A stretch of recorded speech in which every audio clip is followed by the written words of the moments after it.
नमस्कार, मैं हरप्रीत कौर अपने YouTube चैनल हरप्रीत कौर के ज़ुबानी, कविता, किस्से, कहानी में पुनः आप सभी सुनने वालों का हार्दिक अभिनंदन करती हूँ। आज दिन शुक्रवार, क्या है कहानी हरप्रीत कौर के ज़ुबानी। जी, ये कार्यक्रम जो पहले खाली फेसबुक पेज पे था, अब मेरे YouTube पेज पर है। आज इस कार्यक्रम की कड़ी है 128। आप सुनते हैं कहानियाँ मेरी ज़ुबानी मंगलवार और शुक्रवार को। चलिए, इससे पहले आज की कहानी शुरू की जाए। आज की कहानी के बारे में आपको कुछ बता दिया जाए। सास, बहू, माँ, बेटा, बेटी, इन सब रिश्तों से इतर एक रिश्ता होता है, रिश्ता इंसानियत का। कुछ इंसानियत के रिश्ते के ताने बाने पर बुनी हुई एक प्यारे से लड़के की कहानी, जिसका नाम था स्माइल। जी, कहानी का मुख्य पात्र है स्माइल। स्माइल जो कि एक होटल में वेटर का काम करता है। चल के सुनते हैं आज की कहानी फिर, जिसका शीर्षक है स्माइली। रेस्टोरेंट। मैं हमेशा की तरह आज भी वक्त पर रेस्तरां पहुंच गई थी और रजत हमेशा की तरह आज भी लेट था। मैं जानती थी उसे दो दो कैब बदल कर आना होता है, इसलिए कभी शिकायत नहीं करती थी। फिर स्माइली तो है ही है मेरा मन बहलाने के लिए। मेरी नज़र उसे इधर उधर खोजने लगी और तभी अपनी चिर परिचित मुस्कान के साथ पानी का ग्लास लिए स्माइली हाजिर था। मेरे आने की गंध मिल जाती है क्या तुम्हें? सुगंध कहिए दीदी जी। टेबल पर ग्लास रखते हुए बड़ी ही अदा से मेरे सम्मान में लगभग आधा झुक गया था। उसकी ऐसी ही अदाओं पर मैं अपनी हंसी नहीं रोक पाती और मेरे चेहरे पर मुस्कान लाने की खातिर ही वह ऐसी हरकतें दोहराता रहता है। जब मुझे मालूम हुआ था कि उसका नाम इस्माइल है, तो मैंने अगले ही पल उसका नामकरण स्माइली कर दिया था। मैं उसके गोरे चिट्टे तीखे नैनक से इतनी प्रभावित नहीं हुई थी जितनी उसके चेहरे की मासूमियत और उस पर खिली सदाबहार हंसी से। तुम स्कूल क्यों नहीं जाते? मैंने उससे पूछा था। गांव में था दीदी, तब जाता था। माँ बाप मेहनत मजदूरी करते थे, फिर वे बीमार रहने लगे। मेरे कंधों पर बूढ़े बीमार माँ बाप और छोटी बहन की जिम्मेदारी है। इस रेस्तरां के मालिक ना हमारे गांव ही के हैं। कमाने उनके साथ शहर आ गया। यह स्कूल जाने का वक्त ही नहीं मिलता।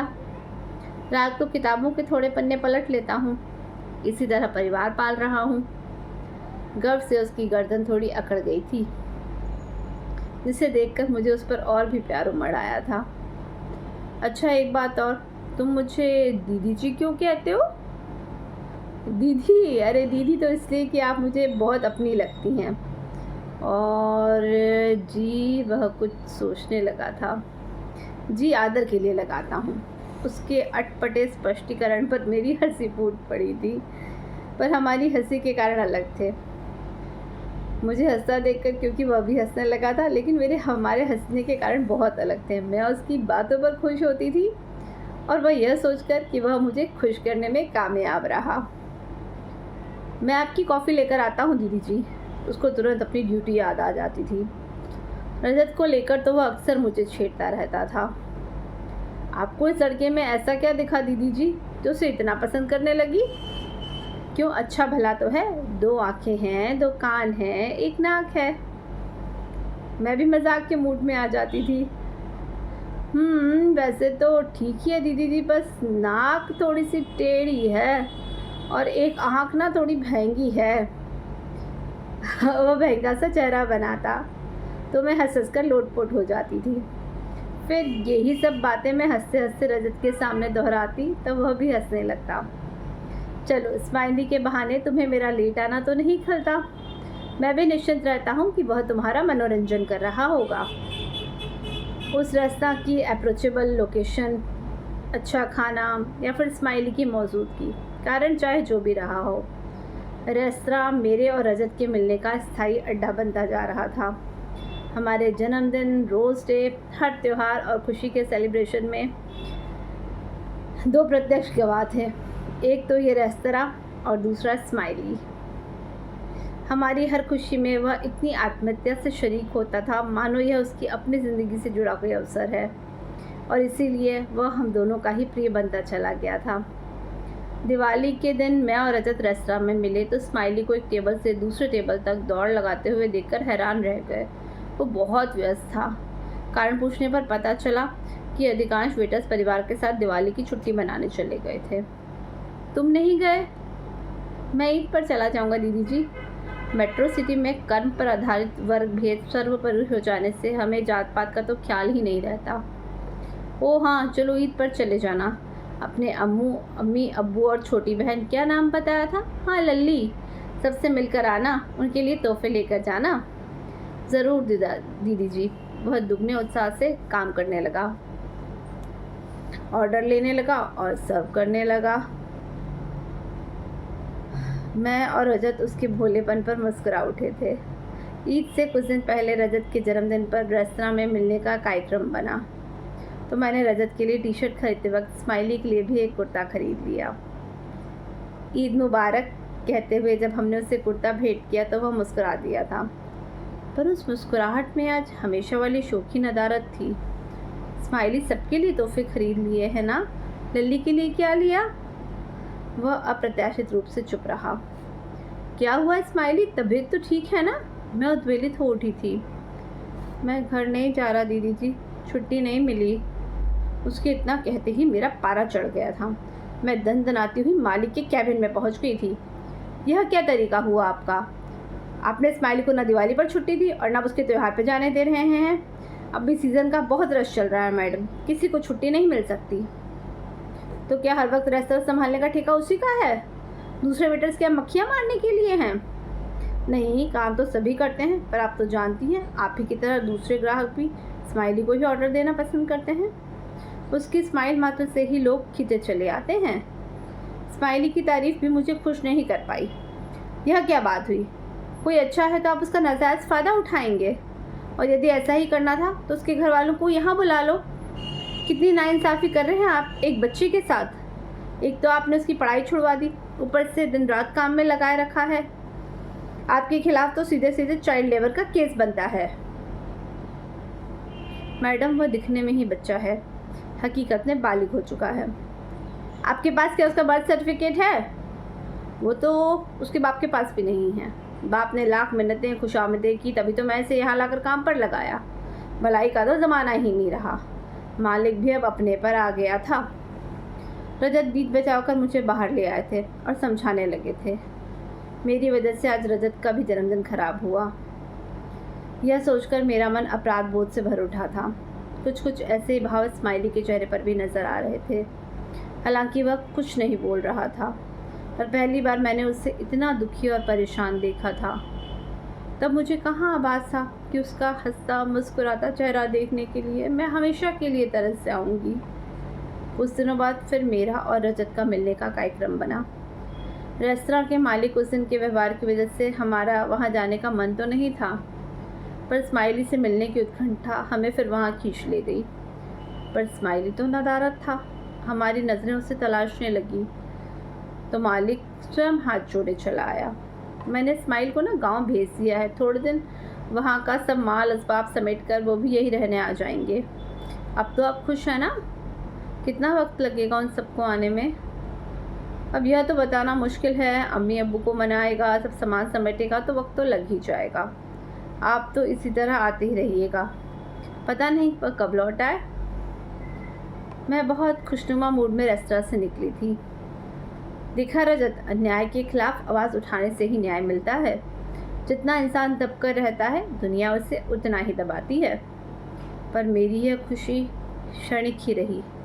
स्माइली की ही साथ एक साथी वेटर ने हमें कोने में ले जाकर बताया कि स्माइली अब यहाँ कभी नहीं आएगा। मालिक ने उसे नौकरी से निकाल दिया है। आपके जाने के बाद मालिक उस पर बहुत बिगड़े थे।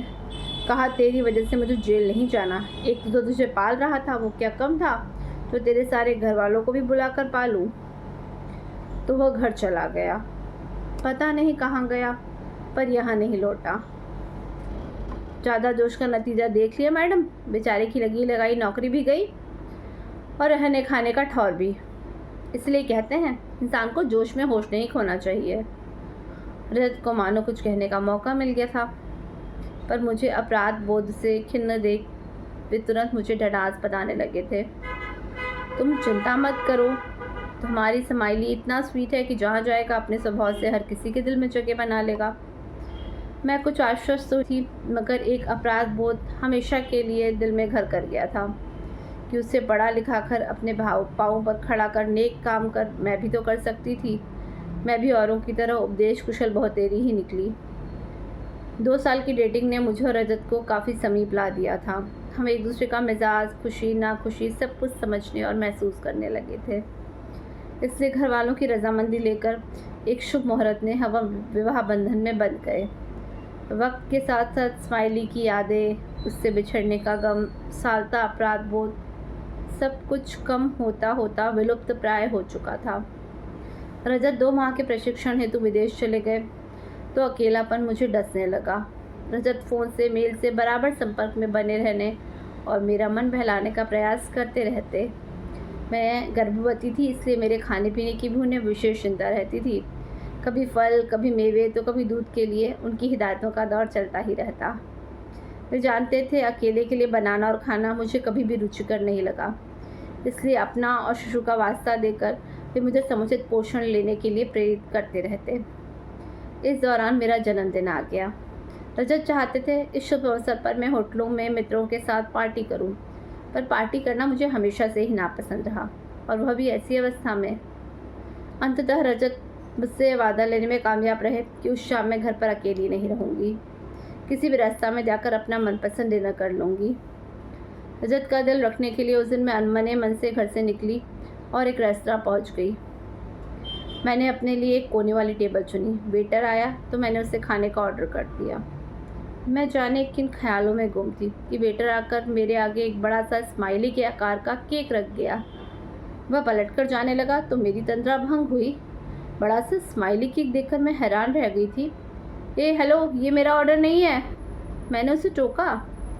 जी, साहब ने भिजवाया है। एक और इशारा कर वह रवाना हो गया। मैंने इशारे की दिशा में देखा। रिसेप्शन पर बैठा सूट बूट पहने आदमी उठकर मेरी ओर ही आ रहा था।